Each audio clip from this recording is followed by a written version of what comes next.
Salut, c'est Florian, bienvenue dans cette nouvelle vidéo. Dans cette vidéo, on va analyser ensemble l'action Cintas. Cintas, c'est une action qui verse un dividende qui offre un rendement très faible mais avec un potentiel tout simplement énorme. L'action Cintas, elle a un rendement en 2021 de 1,1% au cours actuel de l'action. Donc oui, c'est extrêmement bas et oui, je la considère pourtant comme une action à dividende. Tu vas comprendre pourquoi. Déjà parce que ça fait 35 ans que le dividende n'a pas été coupé, donc ça fait 35 ans que cette entreprise verse un dividende et qu'il n'a pas été coupé une seule année sur les 35 consécutives.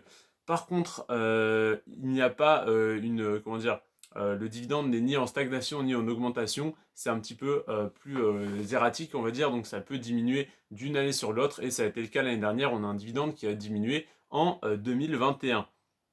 Par contre, si on regarde sur le long terme, si on regarde entre 2011 et 2021, sur 10 ans, le dividende a augmenté en moyenne de 19,5% par an. Donc 19,5% en moyenne tous les ans de 2011 à 2021. Ça laisse présager un très bel avenir, une très belle croissance pour ce dividende.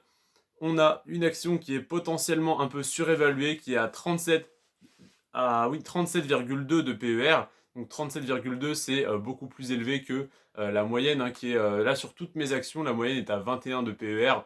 Là on est à 37,2, c'est quand même très élevé, mais ça peut se comprendre par le fait que l'action a connu une très forte croissance sur ces 10 dernières années. Donc elle est potentiellement un peu surévaluée, elle est un peu surchauffée. Alors si j'y rentre, dans tous les cas, ça sera à hauteur de 3% de mon portefeuille, ça sera en DCA, c'est-à-dire que j'investirai tous les mois la même somme. Donc si jamais l'action baisse, eh bien j'en achèterai tout simplement une plus grosse part, ce qui me rapportera donc plus de dividendes. Si jamais l'action monte, je serai en plus-value, donc tout va bien.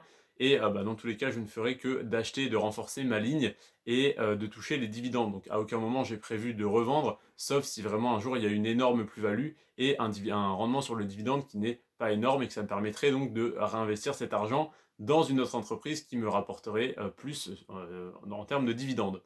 Donc voilà.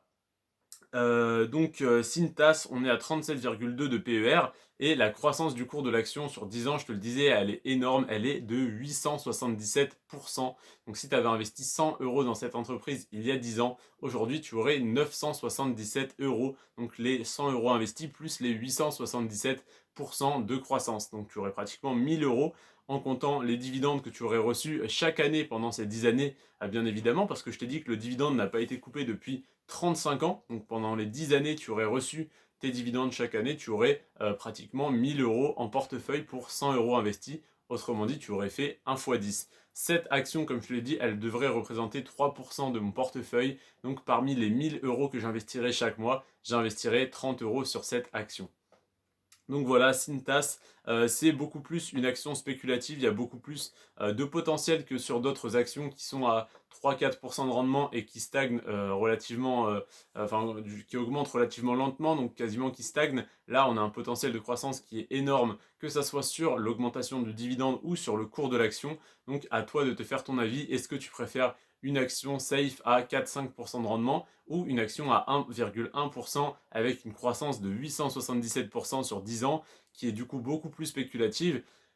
Mon avis, c'est qu'il faut avoir les deux, c'est qu'il faut avoir beaucoup plus d'actions safe, sécuritaires qui te garantissent un rendement de 3, 4, 5, 6% par an. Et c'est important quand même d'en avoir quelques-unes sur lesquelles tu spécules parce qu'il faut bien se faire plaisir, il faut bien un petit peu de frisson dans le portefeuille et il faut bien quand même essayer de faire quelques coups intéressants quand tu détectes une opportunité. C'est ce que je pense en tout cas sur Cintas, il y a un potentiel intéressant. Donc à voir si je décide de lui allouer 1, 2 ou 3% de mon portefeuille. Pour l'instant, je l'ai mis à cet endroit-là du classement. J'ai prévu de lui allouer 3% de mon portefeuille. Ça pourrait peut-être diminuer, je ne sais pas, selon les opportunités que je vais trouver. Je te remercie en tout cas d'avoir regardé cette vidéo jusqu'à la fin. Demain, je te présente, je t'analyse même l'action Northwest Bank Shares. Là, on est sur quelque chose de beaucoup plus sérieux avec un dividende de plus de 6% versé depuis plus de 25 ans. On va parler de tout ça demain. En tout cas, on se retrouve à 15 h demain pour cette vidéo. J'espère que celle-ci t'a plu, t'a intéressé et t'a peut-être fait découvrir une future pépite. J'espère montrer cette vidéo dans 10 ans à des gens qui du coup n'auront pas investi à ce moment-là et leur dire vous auriez dû, et j'espère qu'il y en a qui auront investi et qui me remercieront. En tout cas, eh bien, je te remercie d'avoir regardé cette vidéo, de m'avoir accordé ton précieux temps. C'était Florian, on se retrouve donc demain à 15 h. Prends soin de toi et de tes finances. Ciao.